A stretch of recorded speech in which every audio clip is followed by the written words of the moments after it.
Now I'm going to kind of go through this real quickly because you don't want to watch me code and test different things, but I want you to see how I conceptualize this from beginning to end. And again, don't get caught up too much in the SSIS tool. This would be the same concept across any tool, and of course you're free to modify the order in which you do things. So for me, I'm going to set up first a data flow task. The source of my data is going to be a local SQL server. So you could imagine this as our transactional system that is actually taking orders. And let's say that I want to set up a process to pull all the daily orders into our Redshift data warehouse on maybe a nightly basis. So I have that SQL Server source, and then I'll drag in here a flat file destination. This is going to be the file that we'll stage to before copying it into the Redshift cluster. So on that source, the SQL might be something as simple as, select star from fact sales where it's equal to today's date. And obviously, you could get much more complex, as well as add all kinds of additional transformations or business logic right here into this process, just like you would with any other traditional ETL process. Then I'll build a simple connection for a flat file so it stores all here locally. I'll select delimited. You could go with pipe, you could go with comma, really anything. And like we said before, Redshift default is pipe delimited. So there is my data flow task. Next, I'll drag in an execute process task. This would be the task that actually calls that command line that uploads that flat file into my S3 bucket. And then as far as a final destination, Redshift is ODBC after all, so I can connect up just a generic ODBC connection. I already created one locally here. It's already called Abacus Data Warehouse. So when I hit this dropdown, it already knows where it is and it has all the credentials to connect. If you needed to create one on your own, you could go into ODBC AD 32 or 64 depending on your system, and then add or configure right here. But you see I already have the Amazon Redshift driver installed and all the connection details to that Redshift cluster, but through an ODBC driver.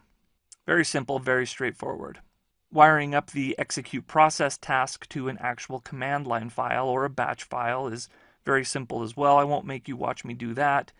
And then I'll give these things meaningful names, right? This data flow is where I execute all my transformations and move my data to a flat file. The execute process task that takes that flat file that we created in the previous task and uploads it to S3. And then this final task, which actually connects to that Redshift cluster and executes a SQL command. What SQL command would it execute?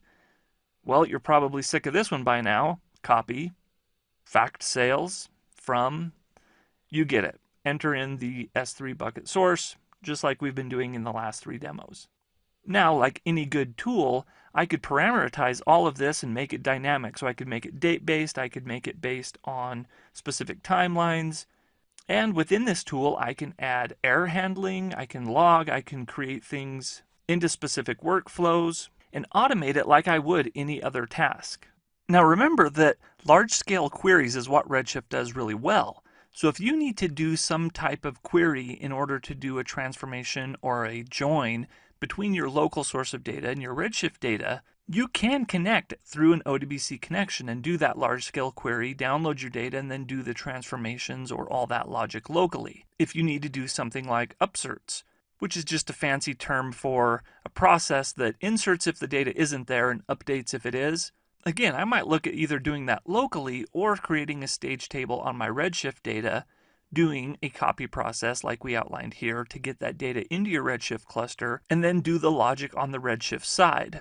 It's kind of a balancing act between how much data you're going to have to move back and forth between the pipe versus how many updates you're going to have to do on the Redshift side. Now we'll get into this a little bit more later on in the course, but a lot of heavy updates or deletes or inserts into your Redshift cluster can cause some additional work on your part to keep it running healthy. It's a process called vacuuming, and we'll get into that a little bit later. But what I really want to drive home is feel free to take a traditional ETL approach to this data warehouse. There's an extract stage, there's a transform stage, and there's a load stage. And it's interesting, if you get out on the forums or Stack Overflow, you see a lot of people frustrated with Redshift that they can't connect to it as just a destination and pipe data in like they would from one SQL server to another SQL server, or even from one relational data store like SQL Server to another, such as MySQL or even Oracle. But remember, Redshift is architected so differently that yes, you could do that, say through that ODBC connection,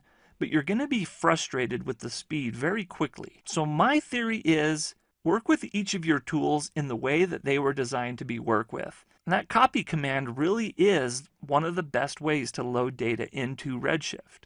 Now, it would be fairly trivial to create side-by-side parallel tasks that split data into multiple files and upload them all into S3 buckets and then use parallelism. So feel free to get creative, and then if there's something that you want to do that you don't feel like the command line is capable of, download one of the SDKs. The documentation is very good.